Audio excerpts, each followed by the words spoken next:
Hey, you geeks! This week I'm reviewing Brandon Sanderson's young adult novel, Skyward.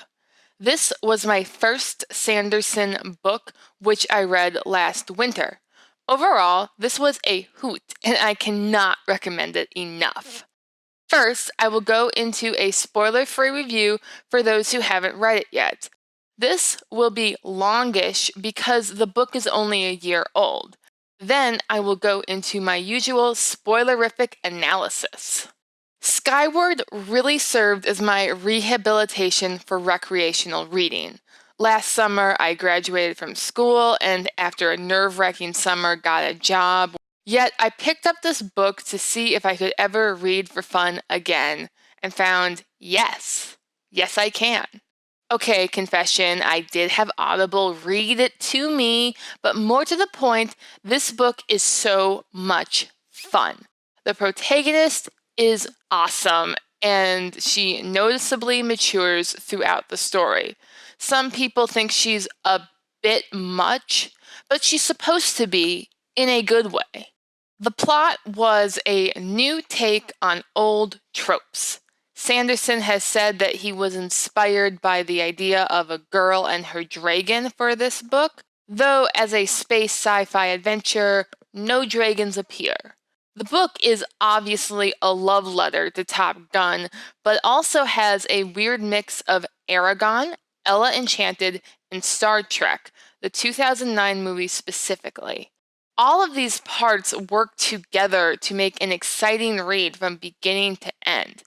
This is the kind of book I wanted to write as a teenager. Seriously, I had an Aragon fanfic that terrifically fails to reach this level of awesomeness. So, I highly recommend it to teenagers and even adults who need something fun in their lives. After reading Sanderson's original Mistborn trilogy, I saw a lot of concepts or themes from that series reworked into this one. In fact, it would be fair to say that Spensa and Vin share more than a few attributes, but Spensa is sassy. I could see this lessening some readers' enjoyment, but I was fascinated to see how Sanderson gives a new spin to even his own old ideas. Spoiler review. As usual, this review will go over characters, world building, plot, and returning for the first time since the Shadow of the Conqueror review, predictions.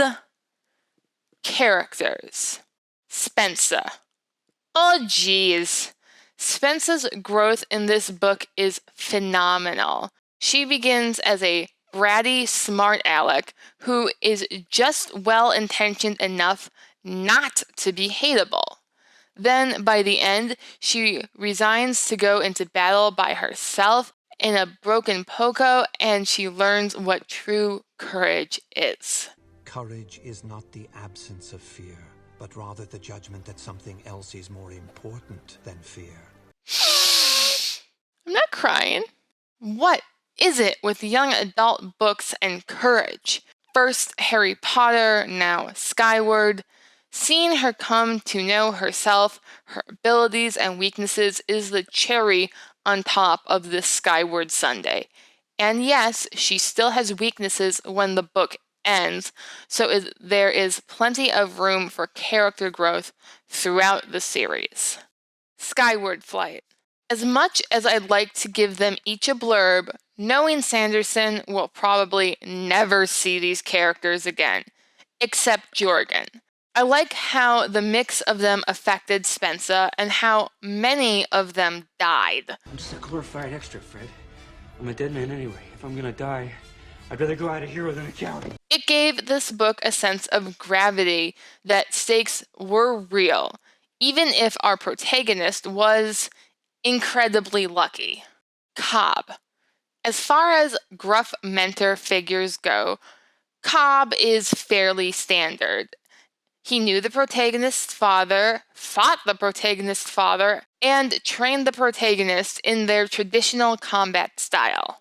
But he brings a few new things to the table, like how Spensa realizes that he doesn't have all the answers, yet trusts him anyway. His flaws and ever-present cup of coffee were able to take the mythic mentor archetype into a real, fleshed-out person. Also, because he doesn't die, even though his role in Spensa's development is over, definitely makes him feel real, like he's got other things to do than train some cosmic hero brat. Judy Ironside. The chief antagonist was, if not likable, at least sympathetic. The slow reveal throughout the book that she is not a Machiavellian militaristic dictator, as Spensa sees her, but a woman thrown into an impossible situation by the ruling class. She is doing the best she can, but due to her character flaws, her best is not good enough. Thus, our hero must save the day. World building. Skyward's world, or rather universe, is set in our own, but a long, long time from now. This means that some of Sanderson's work was easy, as these are humans with the shared mythological, cultural, and scientific history as our own, but where Sanderson's genius starts is giving just enough information to the reader to convey all that, plus how technology advanced enough to get humans into extrasolar system or even extragalactic travel without giving away the plot twist. The Defiant Defense League is certainly believable as a state in perpetual war. It is not perfect, but the imperfections are clearly shown to be the direct result of its cultural problems. Fundamentally, how does a society survive when only the best of the best can be pilots? What happens when the best of the best want to live their life safely? What happens when the noble warrior class becomes the noble merchant class? The fall of Rome, that's what. I suppose Rome would have fallen sooner if, like the DDF, it had also never won a battle. Also, unlike Rome, the DDF gets Spensa Nightshade to reignite its warrior spirit. I hope it works. Plot. This plot was great in so many ways, yet two of its reveals were so stereotypical that I audibly groaned while reading them. The first dumb reveal is that the aliens actually reside in a flying saucer. The second is that Spensa's father was a victim of brainwashing. Really? It was very clever of Sanderson to answer the story's original hook, how could Spensa's father die a coward, with a bigger question, how could Spensa's father die a traitor? But after so much buildup, the brainwashing answer seemed too simple and a little cliche. On to the better aspects of this plot. I said earlier that this book reminded me of Ella Enchanted. This may seem like an odd comparison, but it fits on two levels. First, we have the protagonist with a special power that makes her susceptible to the villain's demands.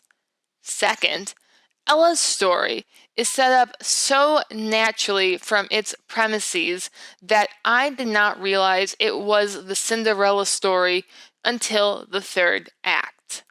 Likewise, Skyward sets itself up in a gritty, real world where teenagers don't swoop in and save the day. Spensa's finale was going to be something low and tangible, like graduating from flight school and bringing honor to her family name. Then, when the third act drops, Spensa is kicked out of flight school and believes herself a coward. Then Sanderson reveals that, oh yes, it is going to be the kind of story where teenagers save the day. His subtle lead-in and messing with the reader's expectations is why this book is such a thrill ride. Predictions. Based off Skyward's ending and the British cover of Book 2, I'm going to predict that the next book is a love letter to The Great Escape, with Spensa cast as everyone's favorite Cooler King, Hilts. Since the catchphrase of this series is, if you know what your enemy is going to do, you can beat them, or something like that, the next stage logically is reconnaissance. Wait a minute. You aren't seriously suggesting that if I get through the wire and case everything out there and don't get picked up, to turn myself in and get thrown back in the cooler for a couple of months so you can get the information you need?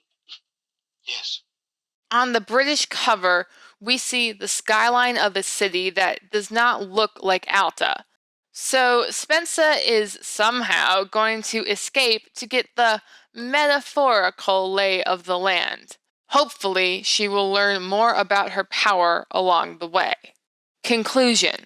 I've said it before and I'll say it again. This book is a hoot and simply wonderful.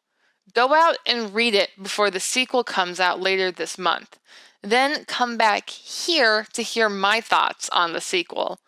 I've measured my expectations for Sanderson's ability to write sequels that satisfy my taste, although his skill never diminishes.